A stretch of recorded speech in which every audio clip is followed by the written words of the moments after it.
Bonjour et... Mon Dieu, qu'est-ce qui se passe là? Ah. T'accroches l'autre. Bonjour et bienvenue à Ongears édition du 2 mars 2020. Finalement, le mois de mars. Je vais faire un peu de bruit, là. Je vais le mettre là. Oui, finalement, ça fait du bien. Oui, parce que là, c'était mon rallonge. fil Oui. à toucher le micro. Hey, je veux saluer plein de gens qui se sont déjà connectés. David, Dominique sur RDS.ca, Jérémy, Alex qui ont écrit avant l'émission. James également qui a écrit hier. Les gens communiquaient avec nous autres sur nos différentes plateformes. Mathieu Jarry, tout ça. Je voulais juste les saluer. On le fait occasionnellement. Puis là, vous êtes en train de vous connecter. Donc, bienvenue avec nous autres. Bienvenue, bon midi à vous sur On Jase. Très content de vous avoir avec nous. Parce que c'est des temps difficiles qui s'en viennent. Faire des shows tous les jours alors que les Canadiens continuent de s'enliser ou de ne pas être dans le portrait des séries. Malgré la victoire de samedi, le Canadien est à 9 points d'une place en série pour ceux qui y croient encore. J'espère que vous n'êtes pas beaucoup, honnêtement. Là. Je sais pas, là, maintenant. Pas de grand pari là-dessus. On va voir Pierre Lebrun avec nous aujourd'hui, ainsi que Gaston Terrien. Gaston, salut! Salut Luc, salut tout le monde. C'est vrai qu'on ne salue pas assez les gens qui nous écrivent ou qui nous écoutent et qui posent 9 fois sur 10 de bonnes questions. Puis ça, c'est très important. Ma première question, moi, va à Martin. Est-ce que toi, tu y crois encore, Martin? Non, moi, je vous avais dit, je me donnais février, mais là, tu m'avais dit ça, là, je sais, à RDS, je pense qu'on avait fait un forum ensemble, là, ça m'a assommé. Ben écoute, moi, puis tu sais, je vais dire la même chose que Claude Julien. S'il n'avait pas été aussi tata, pas Claude Julien, mais l'équipe, de perdre ces points-là. Souviens-toi, un point de presse, quand Claude Julien a comme rendu les armes en disant mathématiquement, on sait qu'on est dedans, mais on a perdu tellement d'opportunités de grimper au classement. Puis si tu regardes, là, Gaston, là, Toronto en arrache, Floride en arrache, tout le monde en arrache. Le Canadien n'avait même pas besoin d'être excellent, juste arrêter de perdre leur avance de 2-3 buts par match. Juste ça, ça aurait fait une maudite différence. D'ailleurs, ils ont beau avoir gagné samedi, mais j'aurais aimé ça entendre le point de presse de Claude Julien s'il l'avait perdu, ce match-là. C'est fou comme un but en prolongation change les choses. Exactement, tu as entièrement raison. Il y a des points qu'on va regarder à la fin de l'année, puis on va dire, premièrement, juste Détroit, là, en partant, là, juste Détroit. Ouais. Ça, c'est inconcevable. Au moins qu'on joue 500, on aurait dit, 500, c'est pas pire, mais là, on joue rien. Tu as raison. L'autre chose, tu as raison encore une fois pour samedi. Avec 3-0, ils sont fait remonter. Puis un but en prolongation, c'est vrai, mais il reste qu'il y a une remontée quand même de 3 buts de la Caroline. Quand le Canadien joue à la maison, tu vas me dire Lindgren. Moi, je pense que Lindgren, Martin, a joué un match correct. Il y a eu des hauts et des bas. Il a fait des arrêts-clés. C'était pas facile pour lui. Je pense vraiment pas qu'il va être le gardien de but numéro 2 l'an prochain, mais il a quand même fait un bon match. Puis il a fait partie de l'équipe d'amener ces 2 points-là au classement. Oui, ben, tu sais, Lindgren, là, il y en a beaucoup des Lindgren dans la Ligue nationale de hockey / Ligue américaine de hockey. Tu sais, en Caroline, là, c'est pas plus Jojo. Moi, Lindgren, Reimer, là, je vous le dis, je prends Lindgren avant Reimer. Puis Peter Mrazek, Lindgren n'est pas loin. Le Mrazek, c'est pas un gros char non plus. Puis c'est pas Forsberg qu'on a vu en fin de semaine qui est meilleur que ça. Ceci étant dit, là, c'est pas à cause de Lindgren que la saison du Canadien est comme qu'elle est là, tu sais. Non, c'est un fait. La seule chose, c'est que maintenant, tu disais en début de reportage, ça sera pas facile. Ça sera pas facile, sauf si du côté de la direction du Canadien, on dit maintenant on va évaluer notre équipe pour l'an prochain, puis là on va voir qu'est-ce qu'on a vraiment besoin, puis qu'est-ce qu'il faut aller chercher pour être des séries l'an prochain ou continuer à être des séries pendant quelques années.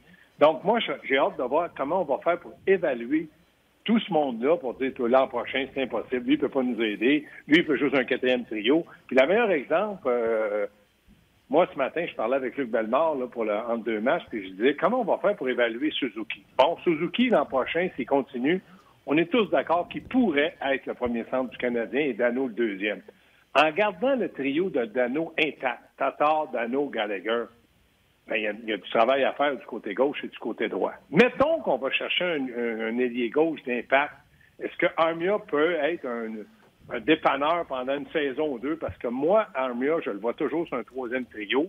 S'il produit comme il produit dans le moment, c'est qu'il y a du temps de qualité en avantage numérique, des avantages numériques, puis je suis toujours ces 2 premiers trios. Mais est-ce que pour gagner la Coupe, Armia peut faire l'affaire? Si on a un ailier gauche d'impact avec Suzuki, peut-être qu'il peut être le joueur qui va s'appliquer le long des rampes, qui va avoir un rôle très défini sur ce trio-là. Mais il reste qu'il y a des lacunes en offensive, puis je ne t'ai pas encore parlé du 2e gardien puis un défenseur gaucher. C'est drôle, Gaston. Tu venais de devancer la question de Philippe Laroche sur Facebook. Il dit, avec les joueurs autonomes, le repêchage, là, tu viens de parler de Suzuki, tout ça. À quoi ressemblerait ton équipe et la direction l'année prochaine? En tout cas, tu en as glissé un mot. Je pense que des manques, il y en a. Sans nommer de nom qui devrait. Chaque équipe qui ne gagnera pas la Coupe va vouloir faire des changements. C'est ça, exactement. Mais donc, c'est ça. Je regarde du côté, juste dans l'Est, du côté d'Ottawa et de Détroit, ils vont faire des changements, mais je pense que les changements vont graduellement. Chaque année, on va essayer de s'améliorer en ayant peut-être un des deux, un très bon choix repêchage. Stéphane Leroux me dit toujours, Gaston, dans les 8-10 premiers choix cette année, c'est un bon joueur qui va être là. Donc, s'il ne joue pas dans la Ligue nationale, il va se développer pour un jour jouer dans la Ligue nationale, puis un jour à court terme, 2-3 ans. Quand je regarde la situation du Canadien, je me dis, il faut absolument que Marc Bergevin transige. Mais là, je me dis, un ailier gauche ou un ailier droit, et ou les deux, un défenseur gaucher puis un gardien de but numéro 2 qui peut tenir la route. C'est bien beau de dire, hein, il va faire des transactions. S'il avait fait ça, là, 6-7 ans, parce que ça fait 7 ans qu'il est là, graduellement, va chercher un ailier gauche de 24 ans, qui est rendu à 28-29 ans, va chercher un ailier droit de 25 ans, 26 ans. Il y aurait à Montréal une équipe qui pourrait aspirer à quelque chose. Mais là, il semble vouloir faire quelque chose là, quand Weber va avoir 35 ans l'an prochain, Petrie va avoir 33 et Price 33. Je trouve que, il me semble qu'il s'y prend en retard. Donc, OK, là, la question des autres a été en rapport avec le papier de Mathias Brunet. Oui. Puis, tu sais, t'en touches un peu en faisant exprès ou pas. Je ne sais pas si tu faisais allusion à ça, mais Marc Bergevin... j'ai pas lu le papier de Mathias Brunet.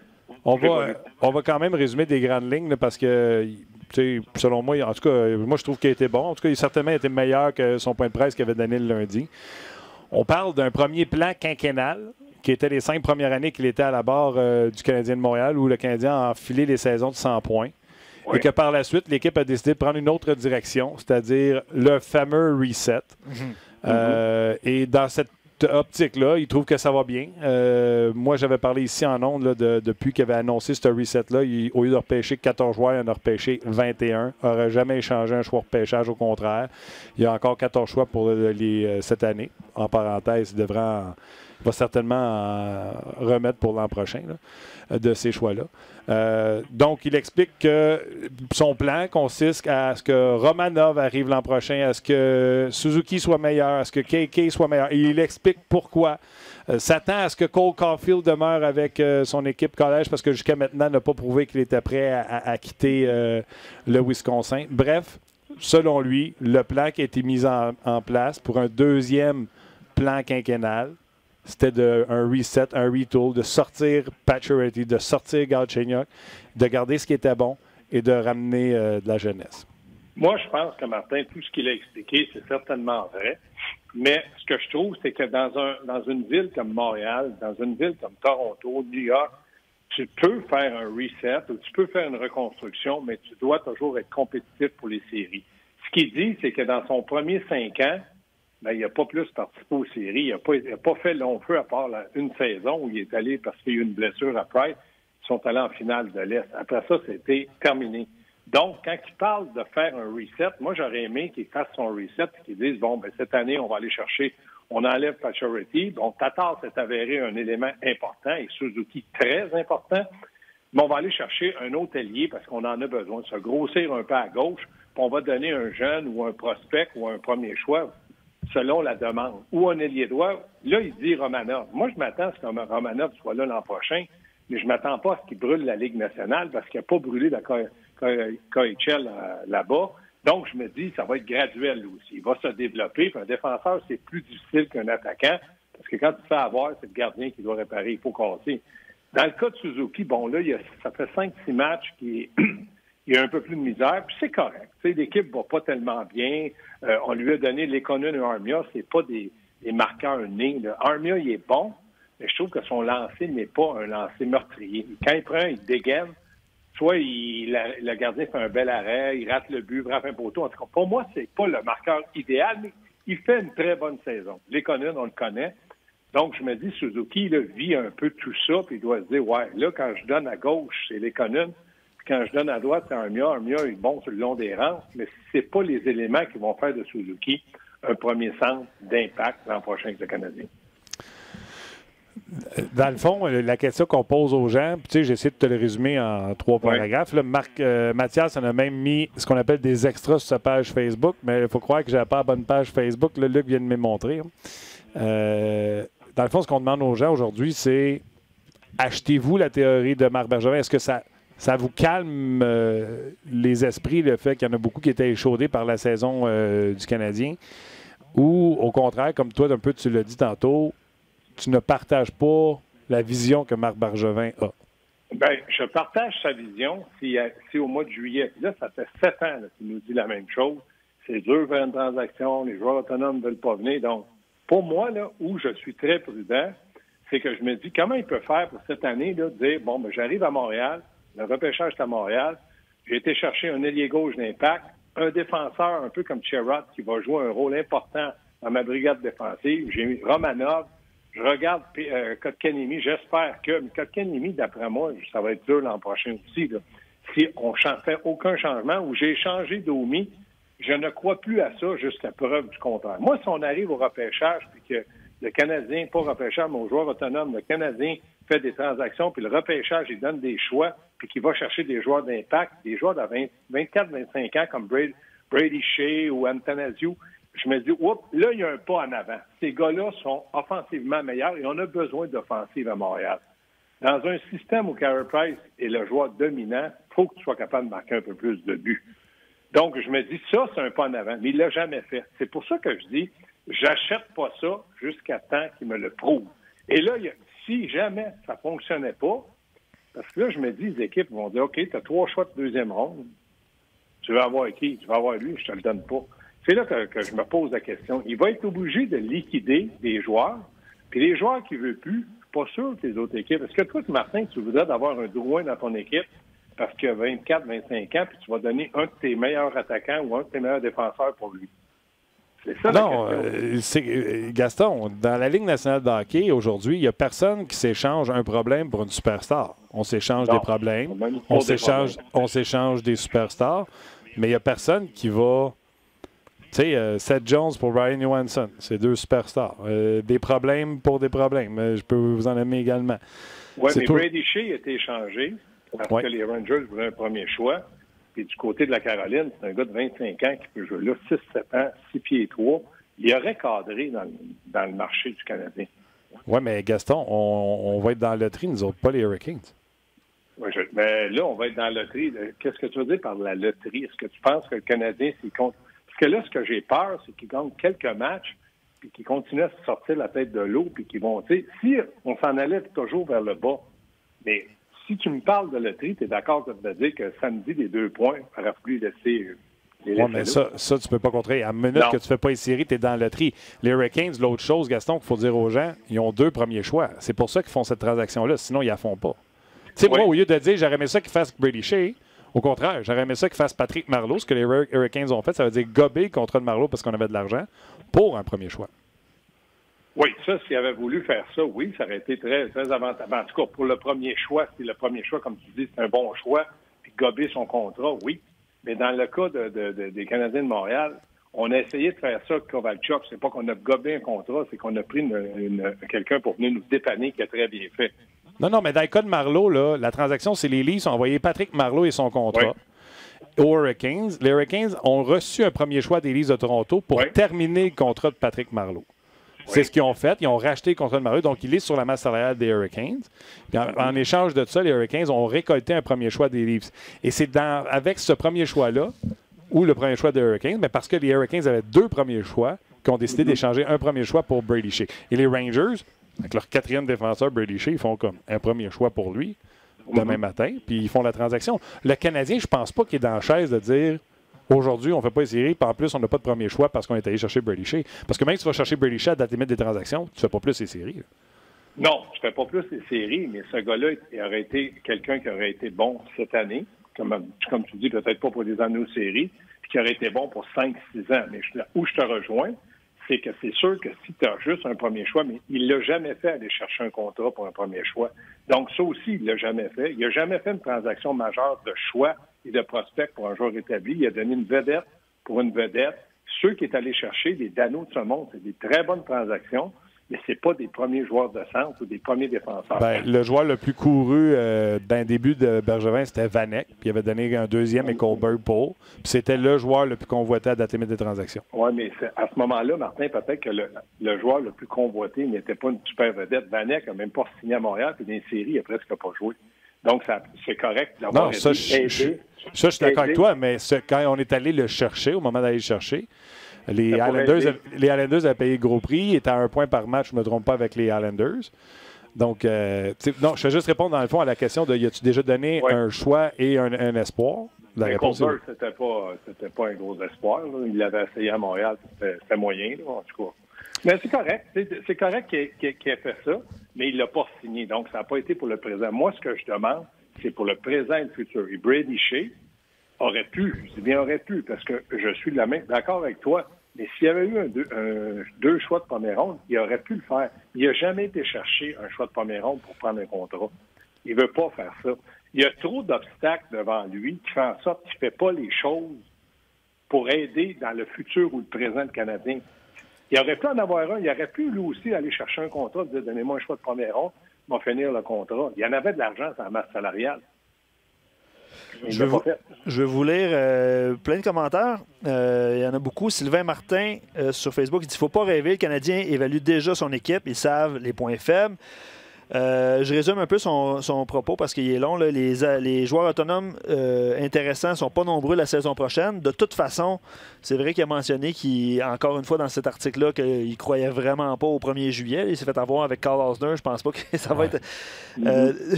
D'autres commentaires. Maxime Corriveau, il dit Bergevin aura un peu plus de cordes quand il chiffrera son plan. Pour l'instant, ça reste nébuleux. Il dit que ça sent un peu l'improvisation. On peut acheter le plan.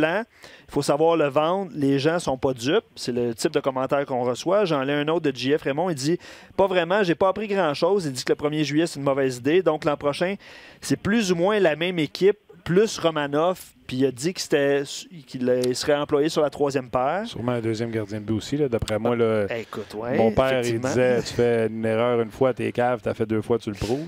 Bon, puis là, c'est peut-être la 3e fois même. Là, ça sera la 3e fois, là, il prouverait doublement. D'autres types de commentaires qui viennent de descendre présentement. Metek dit non, aucune confiance au plan. Les Rangers, eux, avaient échangé tous leurs attaquants de plus de 30 ans à Yann Lavaleur, ceux qui ont pu bouger. Dans le fond, ce qu'ils ont fait, c'est qu'ils ont échangé tous les joueurs qui coûtaient beaucoup d'argent et ils ont investi dans un joueur qui vaut vraiment son. Tu sais, ils ont dit si on est pour payer cet argent-là à quelqu'un, on va payer à quelqu'un qui vaut la peine. Puis c'est ce qu'ils ont fait en signant Panarin. Exact. Moi, je regarde la situation que les gens disent. Moi, ce qui ne me donne pas confiance en ce genre de plan-là, c'est que ça fait 7 ans. Là.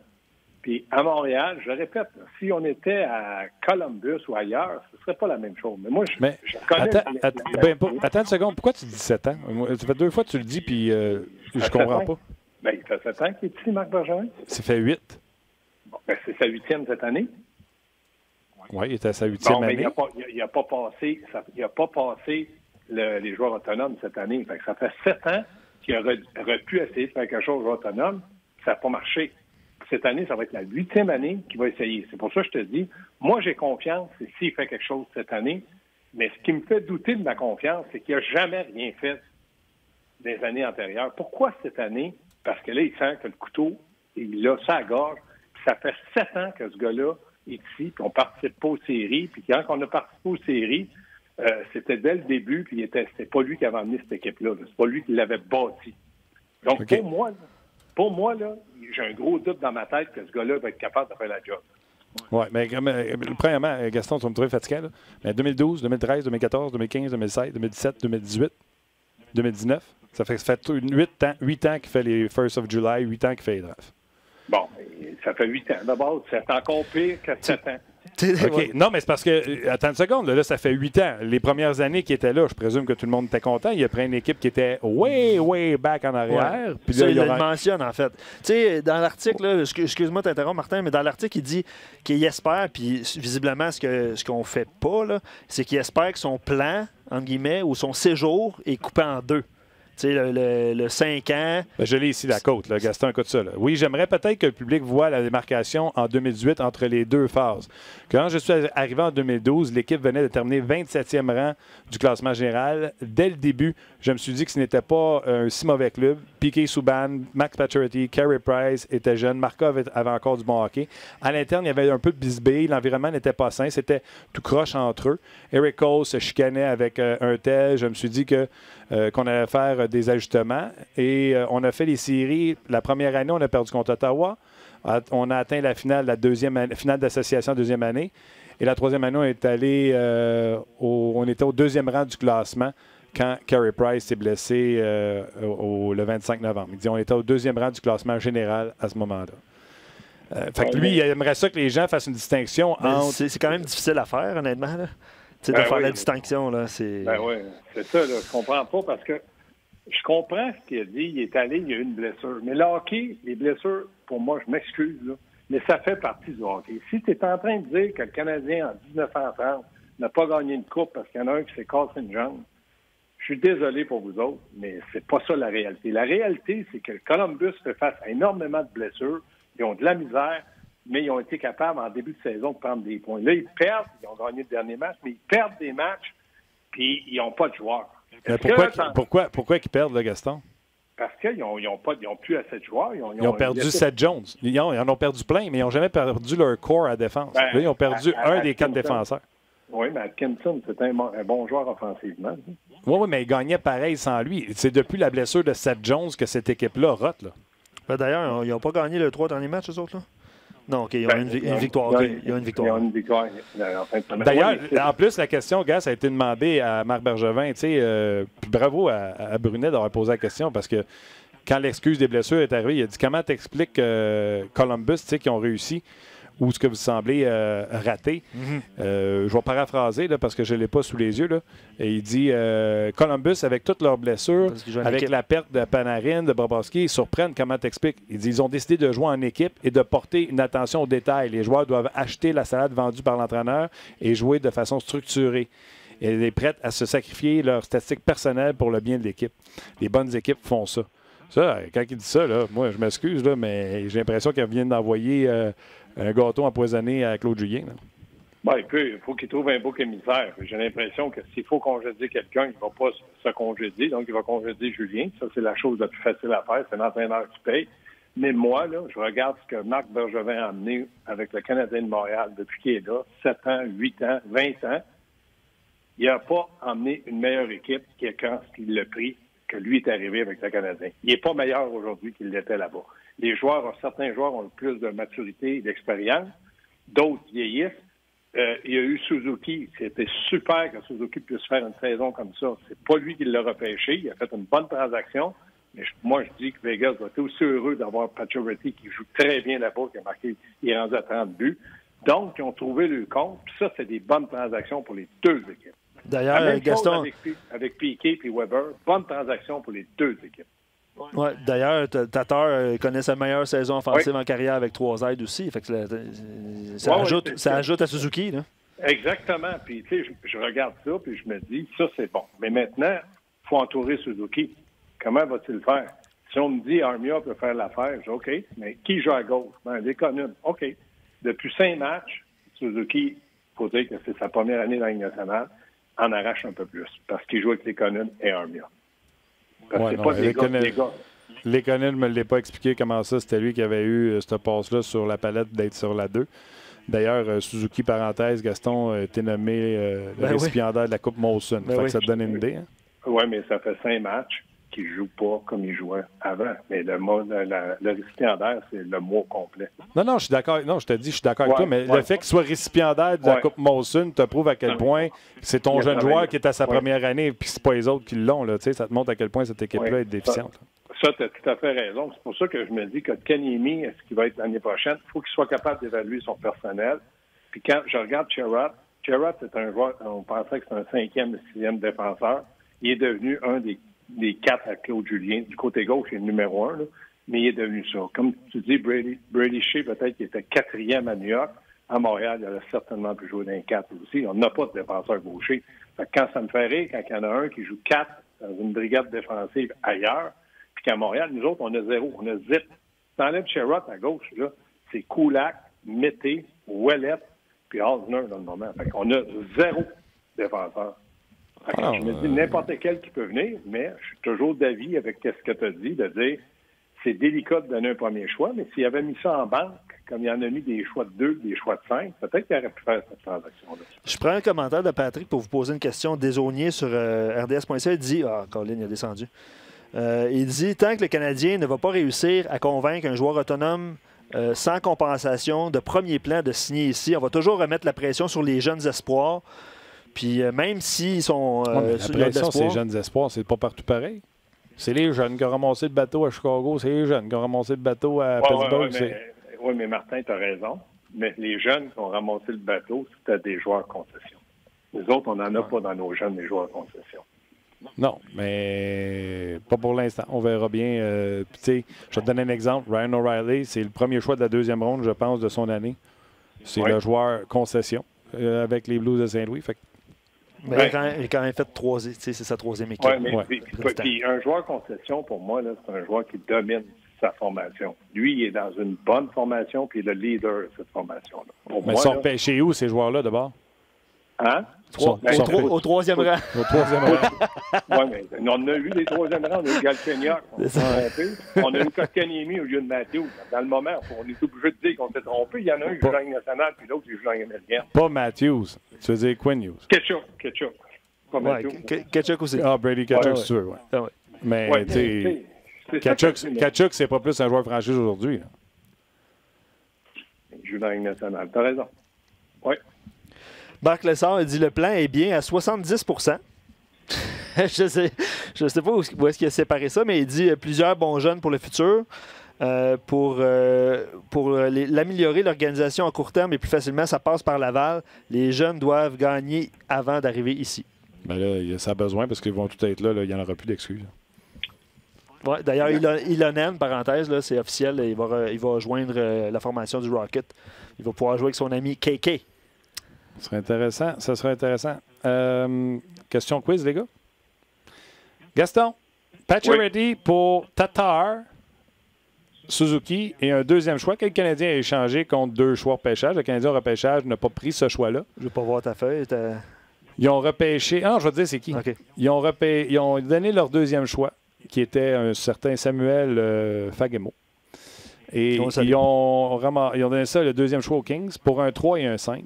Avec le 3e choix, je ne dois parler même pas du 5. Avec le 3e choix, le Canadien a ramassé le défenseur Mathias Norlinder, qui d'ailleurs, dans l'article de Mathias Brunet, Marc Bergevin dit Norlinder, avant qu'on l'amène, on le laisse une autre année en Suède, mais ça va très bien pour lui.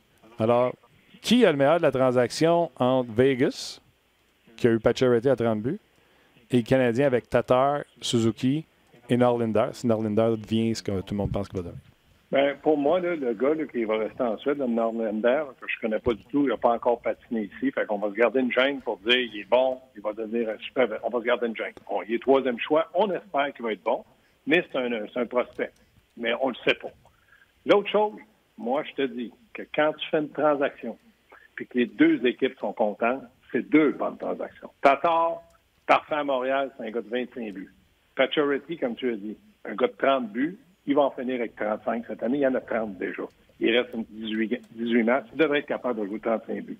Et je te l'ai dit l'autre jour, moi, ma philosophie des gars entre 25 et 35 buts, c'est pas compliqué. C'est 10 buts.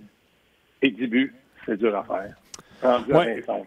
Suzuki, excellent prospect, mais je pense que dans le cas du Canadien, il fallait avoir Suzuki parce que ni le Canadien ni Vegas avait une grosse confiance en Tatar, qui s'est avéré un excellent 2e allié gauche pour le Canadien de Montréal. Oui, toute une surprise. 61 points en 67 matchs pour Tatar. 25e rang, je pense, des meilleurs pointeurs de la Ligue nationale présentement, quand même. Et 63 points pour Pacioretty. Il est à pratiquement 1 point par match, 63 en 67 matchs, dont 30 buts. All right, mon gars, écoute, cet article fera couler beaucoup d'encre. Il y aura les pour et les contre, certainement. Fait qu'on va pouvoir en jaser. Ça nous donne du stock à jaser d'ici au moins pour 2 jours. Excellent. Salut, les gars. Attention à toi, bye. Simon-Pierre dit bon, merci Gaston. Norlinder, on va attendre de le voir ici avant de le comparer à Lidstrom. C'est vrai qu'on a de la comparaison facile. Non, les médias sociaux. Là, moi, je lis les médias sociaux, Martin. Sébastien Duguay sur Facebook dit Marc Bergevin est un marchand d'espoir. Aucun autre propriétaire, outre Molson, n'aurait accepté une si longue absence des séries. Est-ce que ça pourrait être vraiment pire? Le discours de Marc Bergevin demeure le même depuis 2018 quand Jeff Molson lui a donné un mandat d'entamer son 2e plan quinquennal. Pas question de sacrifier des espoirs ou des choix pour des raccourcis, mais pas question non plus de se débarrasser de vétérans et ainsi annihiler. Hey, c'est un mot que je googlerai. Toute chance de participer, dans le fond, c'est enlever toute chance de participer aux séries éliminatoires. De toute façon, les reconstructions n'offrent aucune garantie non plus, dit-il.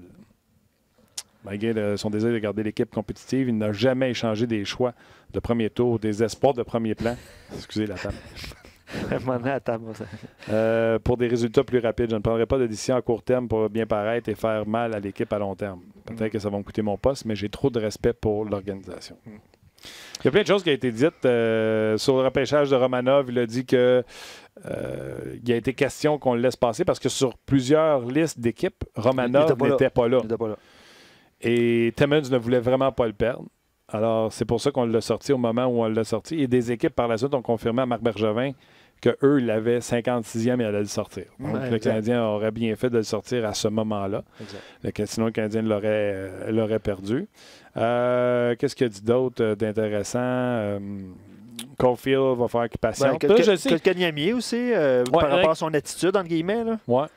C'était bon, puis il est en train d'apprendre à devenir un pro en bas. On va résumer ça comme ça. Parce que même quand il est arrivé en bas, ça a l'air que l'attitude, c'est pas super. En fait, c'est qu'il a connu un mauvais camp d'entraînement. Je ne sais pas s'il pensait que tout était acquis. Ça fait partie. C'est quand même intéressant, ce point-là. C'est quand on dit les jeunes, des fois, là, puis c'est dans tous les sphères de la société.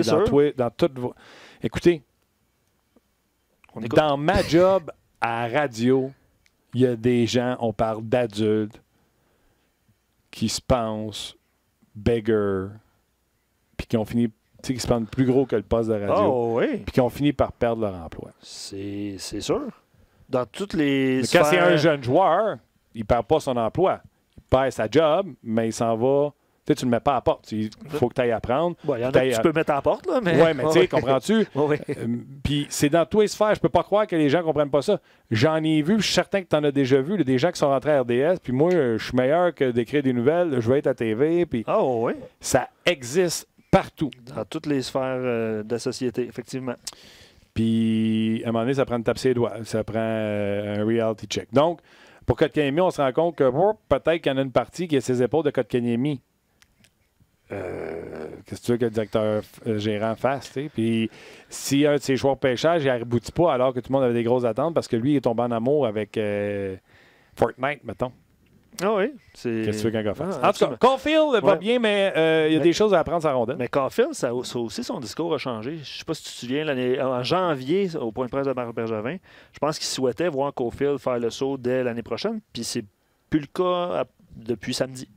Ou en tout cas depuis vendredi, là, au moment de l'entretien. J'entendais les gens capoter à dire voyons donc, voir si tu dis ça à Caulfield, Je suis pas mal sûr que Caulfield est au courant. Puis de toute façon, prove me wrong, arrive au camp. Puis explose tout au camp. Puis non, tu sais, c'est pas coulé dans le béton. C'est sous-entendu, mais Romanov, tu sais, l'ajout de Romanov. Puis le retour de Kovalchuk, c'est pas écrit noir sur blanc. Là. Non plus. Mais c'est sous-entendu, pas pire, honnêtement. Là. Pour ceux qui étaient outrés de voir Kovalchuk partir et qui souhaitaient un retour, c'est pas dit. Il y a plein d'affaires qui peuvent arriver, mais c'est quand même sous-entendu.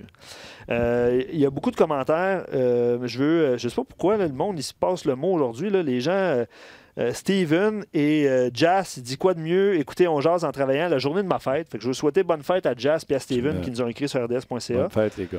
Puis Philippe nous pose une question. En fait, il dit oui, je vais vous répondre par une question. Après presque 10 ans, on est rendu où? La situation a-t-elle vraiment changé? Après combien de temps? Il dit 10 ans, là, mais tu sais, dans les 10 dernières années, là, les séries, tout ça, l'équipe, blablabla. Là. C'est ça. C'est les questions que les gens se posent. Je te dirais que... Les Sharks ont fait une ronde de plus que nous autres dans les dernières années. Puis eux piquent du nez. Ils sont allés en finale de la Coupe. À part ça, là, à tous les années, c'est quoi la différence avec les 10 dernières années? C'est un bon point.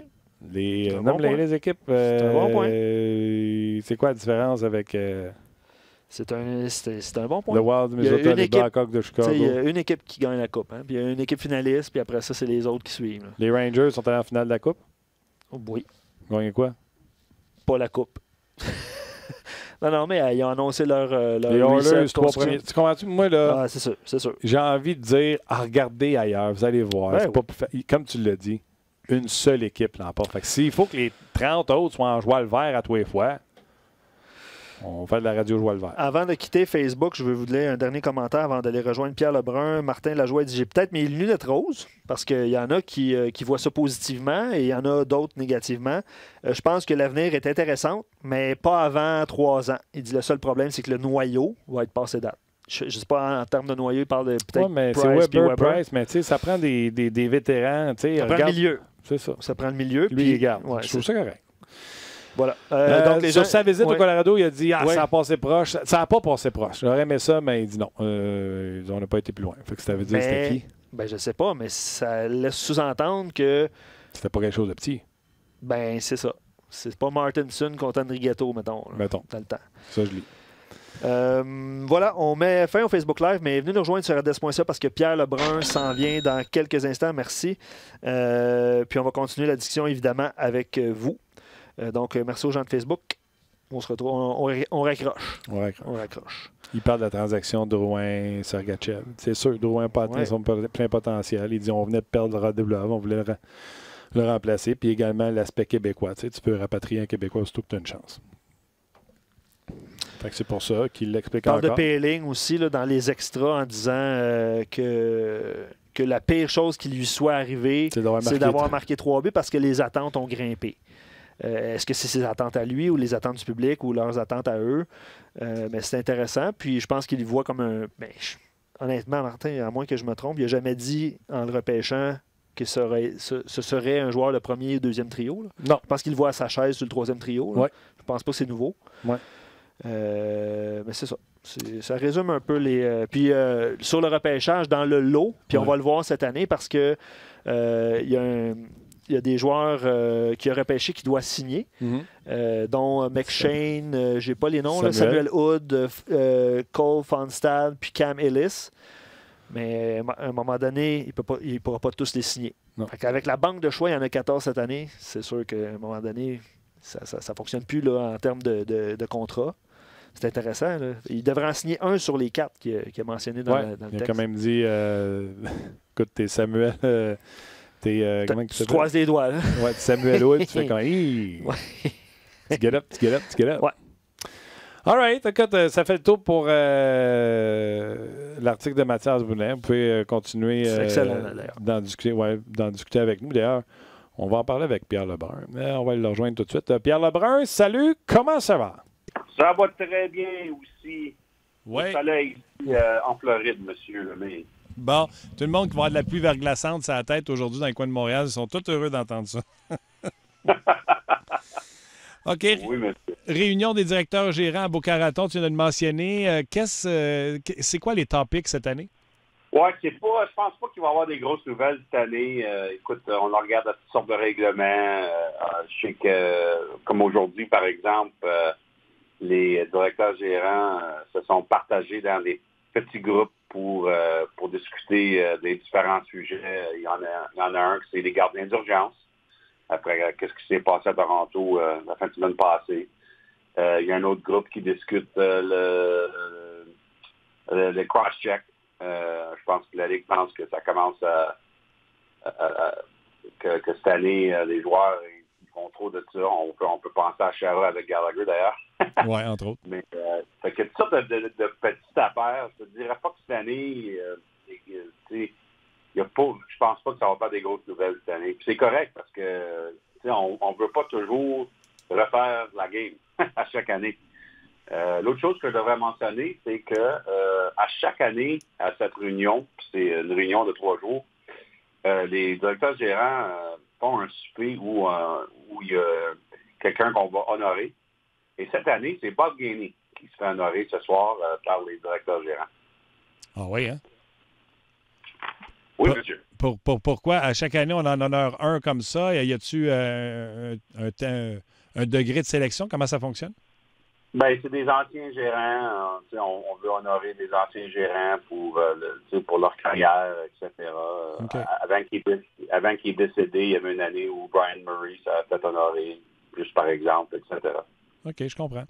OK, donc c'est à suivre avec pas trop de nouvelles du côté de la rencontre des gouverneurs. C'est aussi un moment où vous, pas les journalistes de beat, mais les insiders, je ne sais pas c'est quoi le titre exact, là, mais c'est un moment pour rencontrer les GM puis faire le plein d'informations.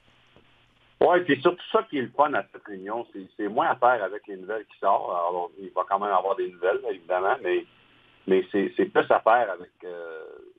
on a la chance de voir tous les gérants dans une place. Et puis, c'est important pour nos relations. Et puis, pour parler de la saison, c'est après la date limite des transactions. Je te dirais que tout le monde est un peu plus relax, mais c'est pas vraiment le cas parce que les gérants ou leur équipe sont très à la ligne pour les séries. C'est des temps très nerveux.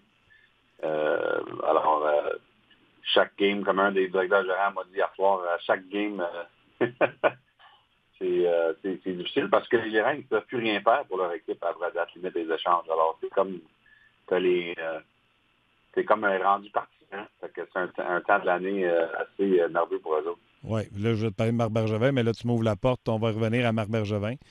Les DG regardent des joueurs importants tomber au combat. Stamkos, Laine, Kreider. Mm-hmm. Mm-hmm. Oui, puis j'ai parlé de ça hier soir avec quelques gérants. Le fait que le calendrier est tellement difficile après le match des Étoiles. Une des raisons, c'est à cause du fameux bye week. Chaque équipe a 5, 6, 7 journées de congé. Mais l'autre côté de ça, c'est que tu reviens et le calendrier est totalement étouffé d'ici à fin de mars. Alors, je sais qu'il y a certains directeurs gérants qui aimeraient voir le calendrier changer. Mais sur l'autre côté, une des raisons que le calendrier est le même, c'est parce qu'il y a plusieurs propriétaires des équipes, surtout aux États-Unis, au Sud, qui ne veulent pas avoir beaucoup de matchs au mois d'octobre, au mois de novembre. Fait que le calendrier devient beaucoup plus occupé dans la deuxième moitié de saison parce que ces propriétaires-là veulent avoir plus de matchs au mois de février, au mois de mars, au lieu d'avoir des matchs au mois d'octobre, au mois de novembre. OK, je comprends. C'est le côté business. Mais sur le côté santé, ça devient difficile pour les joueurs. Puis tu vois toutes les blessures alentour de la Ligue. Moi, je pense que c'est pour ça, parce qu'il y a bien trop d'équipes qui jouent 6 matchs en 9 jours, etc., au mois de février et au mois de mars. Oui, il y a les blessures. Ça fait quelques blessures qu'on voit là, de lancers bloqués comme Kreider, Laine. Puis il y en a eu d'autres. Mais Petrie, on a pensé samedi peut-être. Mais comme Stamkos essayait de gérer sa blessure, puis il n'y a pas de temps de repos. Oui, c'est ça, exactement. Exactement. Fait que, mais tu sais, je ne sais pas c'est quoi la solution, parce que franchement, la solution, c'est qu'on doit avoir plus de matchs au mois d'octobre au mois de novembre. Je pense qu'il faut vraiment parler aux joueurs, puis l'association des joueurs, pour dire est-ce que c'est la meilleure chose pour la game d'avoir cette fameuse semaine de congé. Les joueurs aiment ça, cette semaine. Ouais. Ils s'en allent au Mexique, ils s'en allent dans un pays chaud, tu sais. Mais il faut se rendre compte c'est quoi ce qui se passe sur l'autre côté de ça. Alors, je pense qu'il va y avoir des discussions là-dessus aussi cette semaine. Mais la réalité, c'est que ça, c'est la réunion des directeurs gérants ici cette semaine, pas la réunion des gouverneurs. C'est vraiment au niveau du gouverneur quand on commence à jouer avec le calendrier. OK, on va suivre ça également. Tantôt, je t'ai dit, on va parler de Marc Bergevin. Tu as retweeté le papier du collègue Mathias Brunet qui a eu la chance, puis on aurait tous voulu avoir cette opportunité-là. Marc Bergevin ne parle pas souvent, voire rarement, des one-on-one. Il en a donné un à Mathias Brunet. Qu'est-ce que tu as retenu de l'exercice? Bien, je pense que ça a été très bien fait par Mathias parce que je pense que le plan a été très bien expliqué. Je pense meilleur que ça a été expliqué durant sa conférence de presse à date limite de transaction, dans le sens que, on en a parlé souvent, moi et toi, là, mais c'est clair que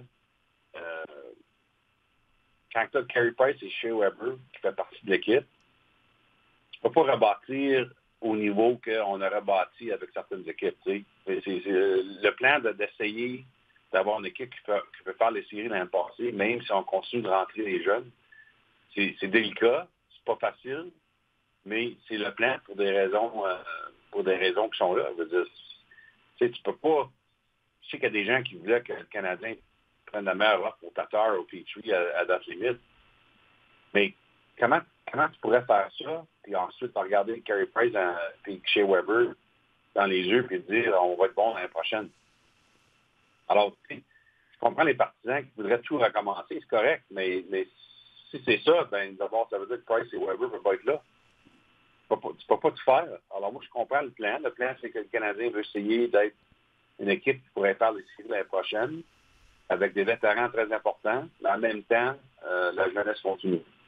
Exact. Puis, tu sais, c'est difficile, ça devient difficile à défendre, surtout après le point de presse de lundi dernier où les gens étaient très choqués. Mais moi, je l'ai dit. J'ai dit, regardez, là, le plan, il a dit, c'est un reset, retool, appelez ça comme vous voulez. Et depuis ce temps-là, il y a eu 2 repêchages. Il a repêché 21 joueurs, pas 14, 21. Et encore cette année, il n'a pas échangé aucun choix de repêchage. Ou, tu sais, il a changé de place, là, mais il n'en a pas échangé en tant que tel. Donc, le plan de Marc Bergevin, que les gens disent qu'ils ne comprennent pas, c'est toujours le même, mais il ne l'a jamais changé. Si vous avez entendu autre chose, c'est un chroniqueur sportif quelque part, c'est un ancien joueur qui a eu un micro et qui a dit que c'était autre chose le plan. Mais Marc Bergevin n'a jamais changé de discours. Non, puis d'ailleurs, probablement la meilleure preuve dans tout ça, c'est qu'il y a quelques années, lorsque les Sabres de Buffalo étaient pour échanger Ryan O'Reilly, d'ailleurs, ils l'ont échangé à Saint-Louis, on le sait, le Canadien avait rentré là-dedans. Mais quand les Sabres ont demandé pour soit le troisième choix, au troisième ou quatrième choix, quand le Canadien a repêché Kotkaniemi, ensuite ils ont demandé pour d'autres choses aussi, Marc Bergevin ne voulait pas sacrifier le plan de repêcher un bon jeune joueur. C'est sûr que si Marc Bergevin aurait opéré comme un directeur gérant qui pensait qu'il se faisait congédier dans 6 mois, il aurait échangé Brian O'Reilly puis il aurait dit, je m'en fiche de l'avenir. Parce que moi, je vais avoir Brian O'Reilly cette année dans l'équipe. Mais ça prouve finalement son plan, c'est que oui, il protège ses vétérans, mais en même temps, c'est important pour lui de protéger son choix de repêchage cette année-là. Bon, on va peut-être se rendre compte dans 3-4 ans que le Canadien aura dû prendre Quinn Hughes ou quelque chose de moins. Je ne sais pas si c'est encore de bonheur. C'est sûr que Hughes connaît toute une saison, mais écoute, Kotkaniemi va avoir une belle carrière, selon moi. C'est juste que cette année, c'est difficile. Oui, toujours difficile d'évaluer après seulement quelques années. Puis, faire l'acquisition d'O'Reilly, je veux dire, c'est parce que les Blues n'ont pas donné un troisième choix au total, tu sais. Fait que des fois, tu peux pas te battre avec certaines choses. Puis, tu sais, si on regarde ça, oui, les Blues ont gagné la Coupe Stanley, mais Tage Thompson, ça n'a pas été ce qu'on pensait. Tu sais, les Blues ont fait une bonne transaction. Oui, absolument. Une très belle transaction de Armstrong. Il y avait un choix de première ronde aussi, je pense, là-dedans, là, mais c'était pas un choix qui était... c'est un choix parmi la vingtaine. Non, c'est ça. D'ailleurs, l'autre chose qu'on doit préciser aussi, c'est que les Sabres, parce qu'ils sont dans la même vision que les Canadiens, les directeurs gérants nous disent toujours ça, c'est que le prix pour le Canadien serait plus haut que le prix pour une équipe dans la conférence de l'Ouest. On s'entend là-dessus. C'est ça. Ça, c'est toujours de même. OK. Parlons, fait que ça, c'est pour le papier de Mathias sur Bergevin. Toi qui s'entretiens souvent avec des directeurs gérants, tu es surpris de savoir que Bergevin était flanqué et de Paul Wilson et du comptable de sa masse salariale? Non, en fait, l'année passée, j'ai fait une entrevue 1 contre 1 avec Carl Dubas des Leafs et puis Steve Keogh qui est en charge, comme Paul Wilson, des communications des Leafs, c'est fait avec nous autres dans la chambre. Ouais. Je pense qu'ils font ça juste pour, tu sais, il ne m'a pas interrompu, il n'a pas dit un mot, mais il veut juste être là pour voir comment l'entrevue va. OK, puis il ne te demande pas à la fin d'enlever des affaires ou des affaires comme ça? Non. Aucune. Je ferais jamais l'entrevue si ça serait un règlement. OK. Parle-moi des équipes qui sont hot et ceux qui sont un peu moins. Les Leafs vont pouvoir commencer à jouer avec un petit peu plus de loose à cause des Panthers de la Floride. Oui, les Panthers qui ont vraiment de la misère. Et puis, les Leafs, quand même, c'est impressionnant la façon qu'ils ont réagi à un moment assez difficile à défendre quand ils ont perdu contre le gardien d'urgence à la maison la semaine passée. La réaction à Toronto était incroyable parmi les partisans, l'embarras. Et puis, ils ont réagi, ils ont gagné à Tampa, ils ont gagné en Floride, puis ils ont battu les Canucks. C'était qu'est-ce que Carl Dubas, évidemment, voulait voir de son équipe. Surtout qu'on n'a pas Jake Muzzin dans l'alignement qui est blessé. Il n'y a encore pas de Morgan Riley. C'est une ligne 2 avec aucune expérience à part de Tyson Berry. C'est déjà, quand c'est une équipe en santé, c'est pas une équipe qui est très bon. C'est très bonne défensivement. Ça a été une très bonne semaine pour calmer les choses dans le marché. Mais, hein. Et puis, c'est pas mal à ce point-ci, je pense que c'est difficile à voir que les Leafs ne feront pas de série comme les troisième équipe dans la division. Puis ça a l'air pas mal probable que ça va être contre Tampa, parce que les Bruins continuent de gagner à la première place. Fait que Tampa-Toronto, ça va être intéressant comme série. Je pense que le Lightning va gagner, mais c'est quand même deux équipes semblables dans leur style de jeu. Bâti avec des idées pas mal semblables. Alors, je pense que ça va être une série intéressante. Oui, puis là, si les favoris peuvent passer, ça va nous donner Lightning Bruins, ce qu'on attendait l'an passé. Oui, justement. Qu'est-ce qu'on voulait l'an passé, on ne l'a jamais eu. Mais il faut faire attention, parce qu'il va y avoir d'autres upsets cette année.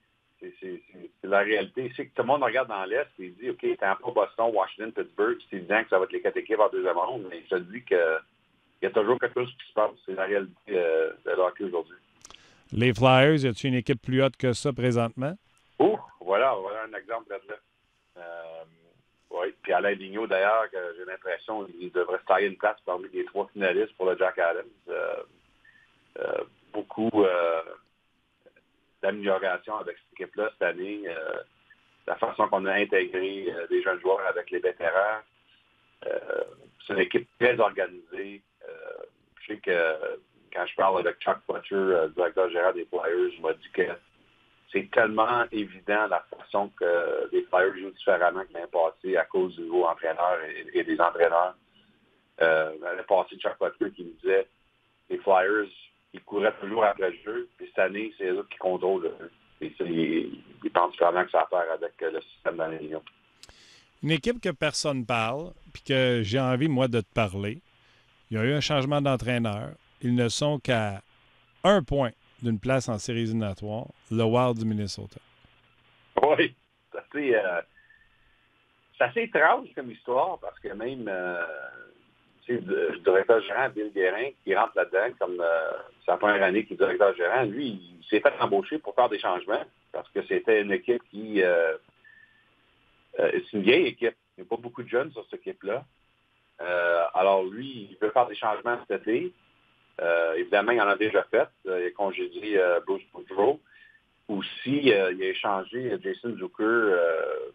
Malgré chaque équipe a une chance de faire des séries, il a échangé Jason Zucker à Pittsburgh parce qu'il veut commencer à changer le noyau. Mais c'est comme, malgré tout qu'on sait qu'il va avoir au Minnesota, c'est comme les joueurs de cette équipe-là, ils veulent dire, on sait que c'est en rien, mais on veut essayer de surprendre tout le monde. C'est un peu étrange.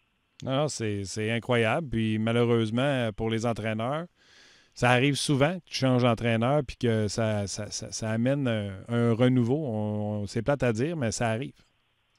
Oui, non, c'est malheureux. C'est pour ça que ça arrive souvent cette année. Puis, surtout que c'est tellement difficile dans la première moitié de saison de faire des échanges entre les équipes à cause du problème de plafond salarial, que changer l'entraîneur, c'est quasiment la seule chose qui peut secouer une équipe. Puis on l'a vu cette année. Oui. Ça, c'est sûr. Kevin Fiala, meilleur marqueur. Zach Parisé, 23 buts cette année. Puis quand ça allait pas bien, ben il y a eu le jeune gardien de but qui était venu mineur parce qu'il y avait des problèmes avec Dominique. Je pense que c'était sa conjointe. Et là, c'est Stala qui joue du gros hockey. Oui, puis Zach Parisé, c'est assez intéressant. Le secret a sorti lundi passé que le Wild essayait de l'échanger aux Islanders. Bill Guerin s'en est même pas caché durant sa conférence de presse. Puis je vais dire franchement, malgré le fait que Parisien qui est content qu'il est resté, je pense que c'est le contraire. Je pense qu'il aurait aimé être échangé. Son père avait joué pour les Islanders. Puis évidemment, Lou Lamoriello, le directeur gérant avec les Islanders, c'est lui qui a réfléchi à Parisien, New Jersey. Je pense qu'il aurait voulu aller le joindre. Mais j'ai l'impression que c'est peut-être quelque chose que The Wild va aller regarder encore cet été pour voir s'ils peuvent les changer. Ça serait intéressant de voir ces joueurs-là qui vont changer. Également, ce que tu as écrit sur... tu as fait un texte sur The Athletic, puis sur ton fil Twitter, tu as parlé que les joueurs autonomes les plus intéressants qui s'en venaient, entre autres Pietrangelo et Krug. Je ne sais pas pour Krug, mais Pierre, je te dis, là, je serais surpris en maudit si Pietrangelo allait ailleurs. Ouais, moi, écoute, il n'y a pas personne qui m'a donné l'information sur leur plan au bout de la ligne. Moi, j'ai prédit que Pietrangelo va signer avec Saint-Louis et Krug va aller au marché, mais ça a plus à faire avec le fait que les Bruins, c'est absolument clair. Je pense que les Bruins ne voudraient pas payer Krug plus que ce que Patrice Bergeron et David Pastrnak font. Ils sont en dessous de 7 millions, ces deux joueurs-là. Et Torrey Krug, j'ai cité des agents qui font pas partie de ça, là, des agents neutres, qui m'ont dit que Torrey Krug, il vaut au moins 7,5 millions sur le marché. Fait que pour Torrey Krug, ça va être très clair. Soit qu'il signe le contrat à rabais des Bruins, comme tous les joueurs des Bruins font, ou il décide d'aller au 1er juillet, où ça va aller très bien pour lui, c'est sûr. C'est sûr que Pietrangelo pourrait faire la même chose, mais moi, j'ai juste l'impression, dans son cas, que tu sais, quand tu gagnes une Coupe Stanley, tu es capitaine de l'équipe, tu as juste joué avec cette équipe-là toute ta carrière. Je trouve ça difficile à voir qu'un autre million par année changerait son idée tant que ça. Mais écoute, peut-être que j'ai tort, on verra.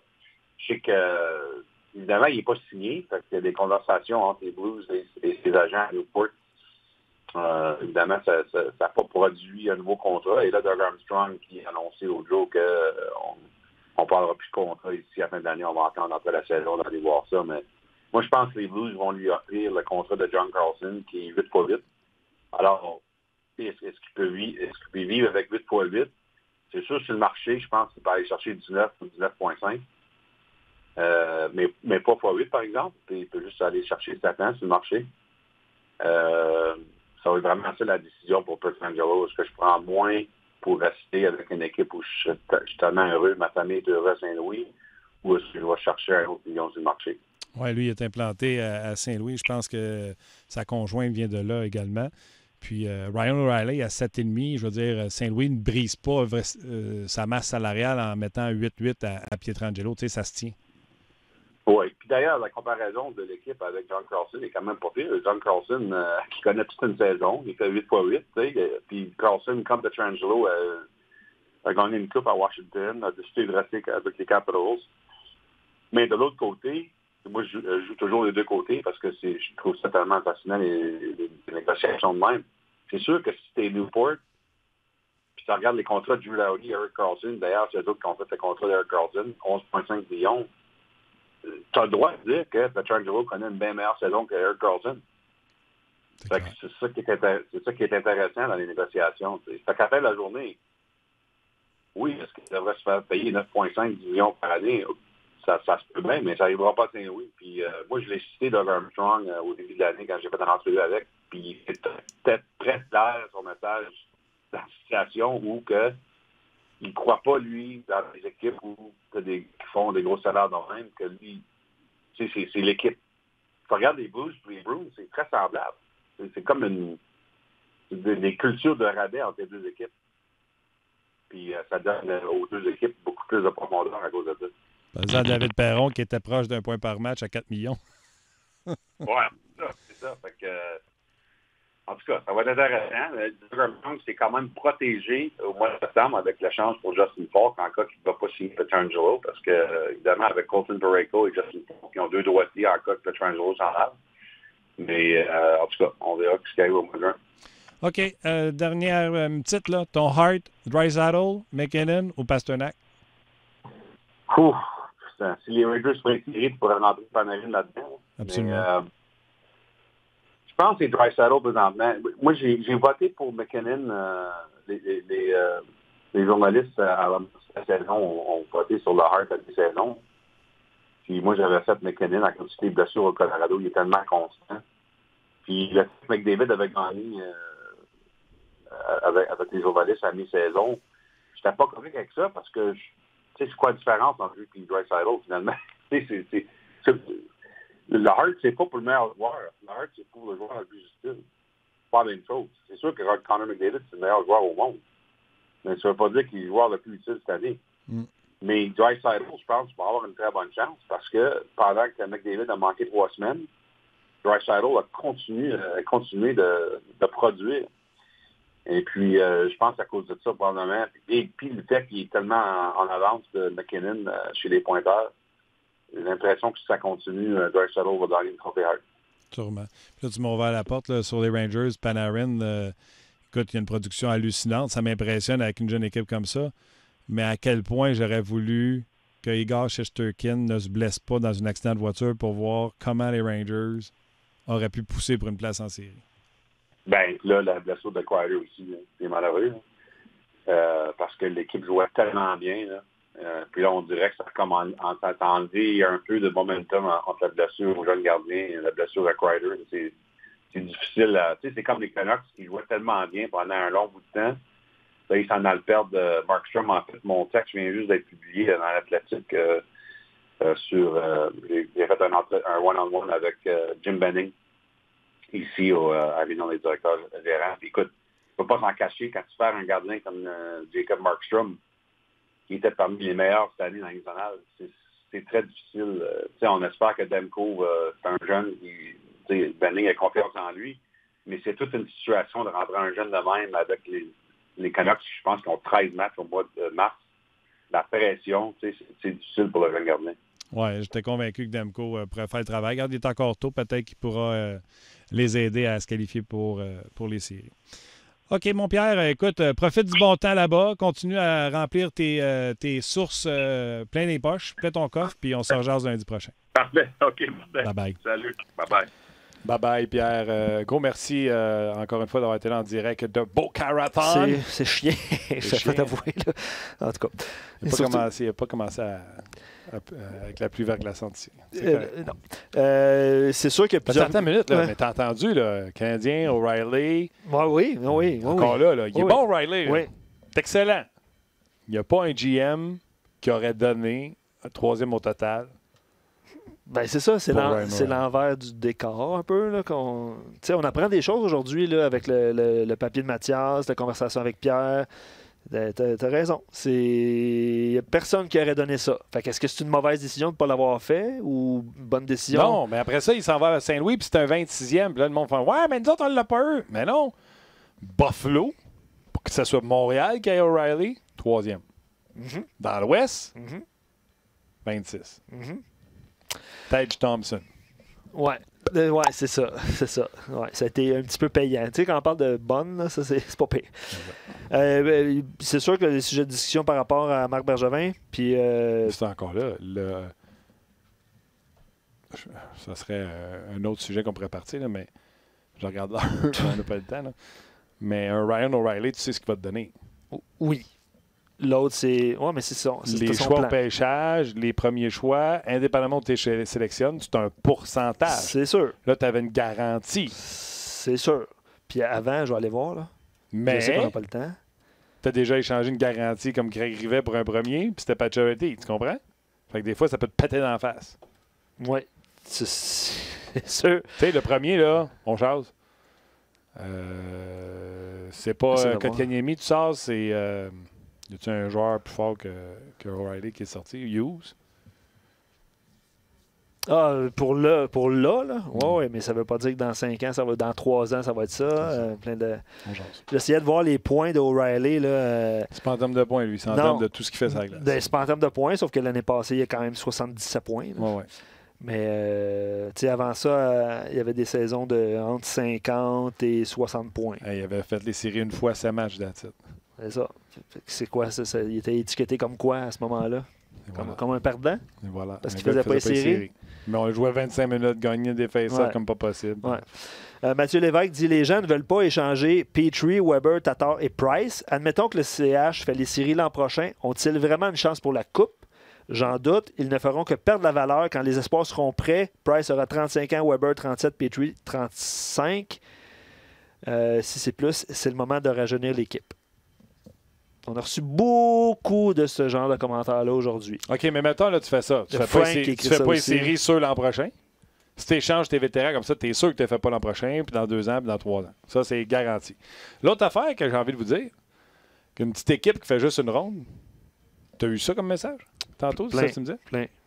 C'est Frank qui disait ça tantôt. Les Leafs de Toronto, là, premier choix total. Matthews, Mitch Marner va signer le plus gros poisson sur le marché des joueurs autonomes, Tavares. Oui. Nylander, haut choix de pêchage. Morgan Riley, 2012, gros choix de pêchage. D'ailleurs, il y a des questions, là, Riley, là, avec Galchenyuk. Là, dans Il a gagné combien de rondes, les Leafs? 0, je pense. 0. C'est ça.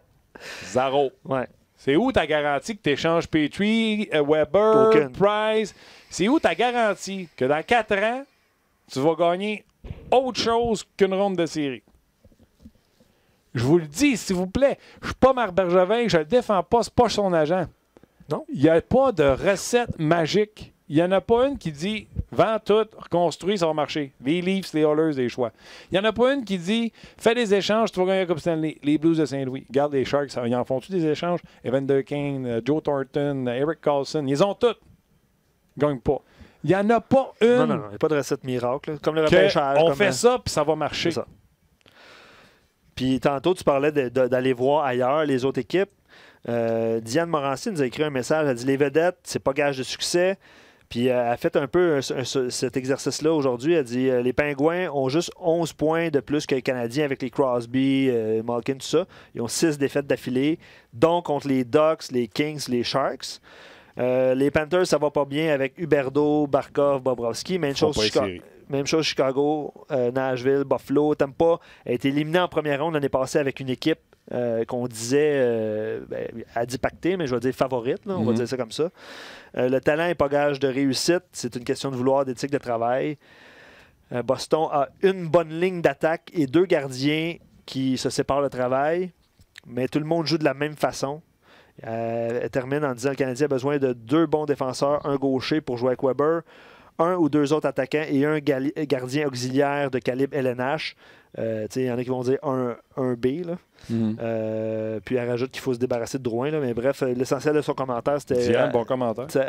C'est qu'elle a fait l'exercice de partout ailleurs dans la Ligue nationale. Je trouvais ça super intéressant. Yes. D'ailleurs, j'ai écrit plus tôt là, qu'on ne peut pas tous vous lire en ondes, mais on lit tous vos messages. Toujours comme ça. C'est. Luc n'aime pas ça quand je fais ça. Vous êtes, comme non, ça. mais c'est parce que tu peux le faire de ton bord. C'est ça. C'est ça. Vous êtes nombreux à avoir participé à cette succulente émission. Puis j'espère que pour le prochain mois, on va dire ça comme ça, jusqu'à la fin, le Canadien va-tu perdre 15 matchs? On va en trouver. On va en trouver. Mais merci d'être là. OK. Gros merci à Alex à la mise en onde. Merci Rocky. à Rock aux médias sociaux. Yeah. Gros merci. Merci à l'excellent producteur. Tu ne le dis pas assez souvent. Tu es excellent. Merci. On t'apprécie. T'es gentil. Les gens t'aiment en plus. Les gens te l'écrivent. C'est gentil. Ils nous aiment. Puis on fait. Tu vaux ton pesant d'or. On est une équipe de 2. Plus Alex, plus à Rock et médias sociaux. Merci d'être là également. L'équipe qui s'est agrandie cette année. Yes. Un gros merci aux boys. Un gros merci. Merci à vous d'avoir été là surtout et partager le contenu d'aujourd'hui. Et on se retrouve demain pour une autre édition de On Jase.